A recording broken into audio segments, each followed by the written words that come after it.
As the film opens, we see Zion, which is first shown as an all-white organized paradise.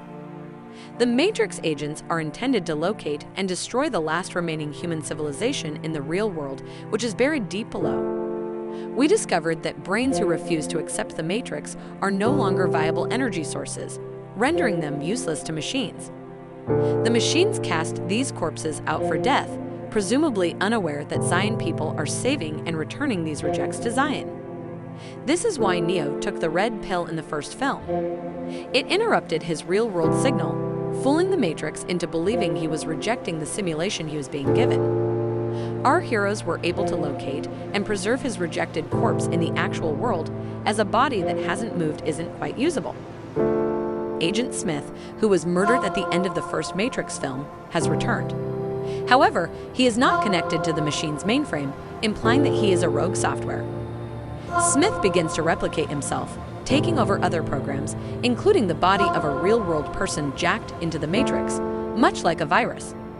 This is a huge concern since Agent Smith, who lived entirely inside the Matrix, has taken over a human's consciousness.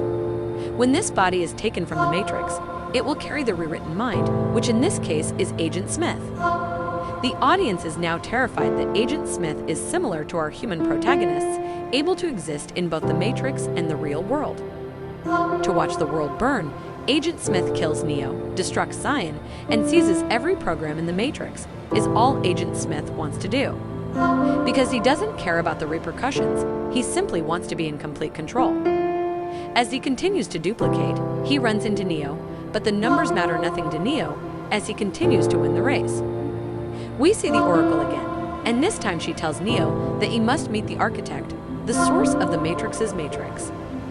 This trip is not simple, and it takes a big chunk of the movie as our protagonists struggle and combat a new, smarter adversary who disobeys the principles that the Matrix previously honored even more than they did before.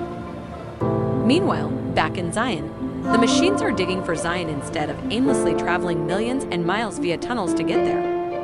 With Zion in danger, the Matrix crumbling, and Bane, Agent Smith, roaming the streets of New York, the stakes are high. Neo is standing in the sixth iteration of the Matrix, according to the Architect. Neo comes to the conclusion that he was either deceived or no one knew. Except for the One and the Architect, no one knows about this sixth iteration of the human race.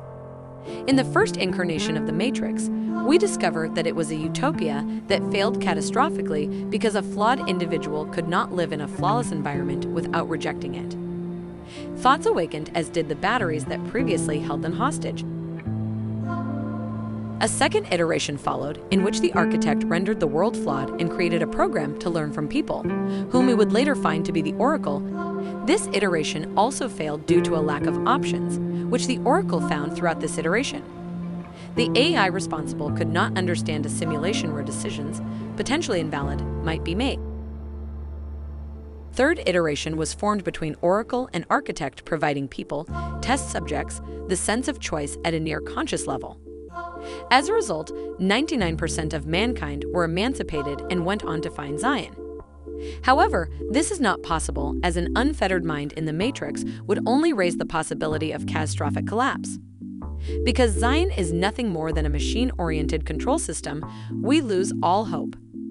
As a result of its construction and knowledge of its exact location in the universe, the machines have merely chosen to postpone it in order to provide the illusion of choice.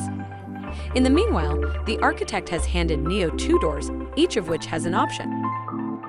After Zion is destroyed and the Matrix is resurrected into version 7, Neo frees 23 individuals from the Matrix in order to rebuild Zion.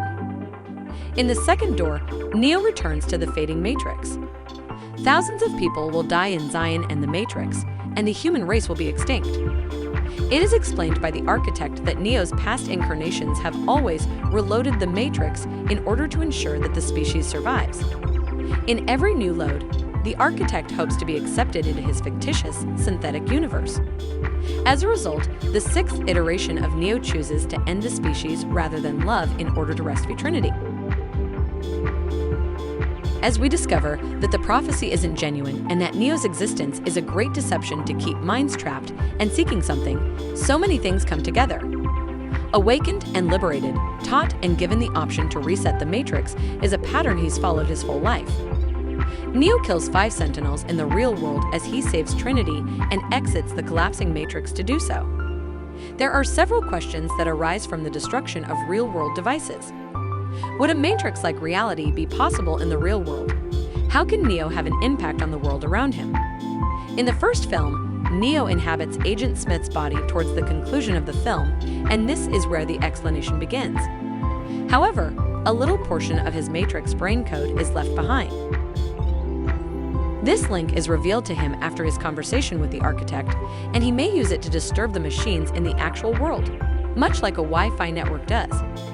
As the second film closes, Neo collapses next to Bane, who we now know is the real-life Agent Smith.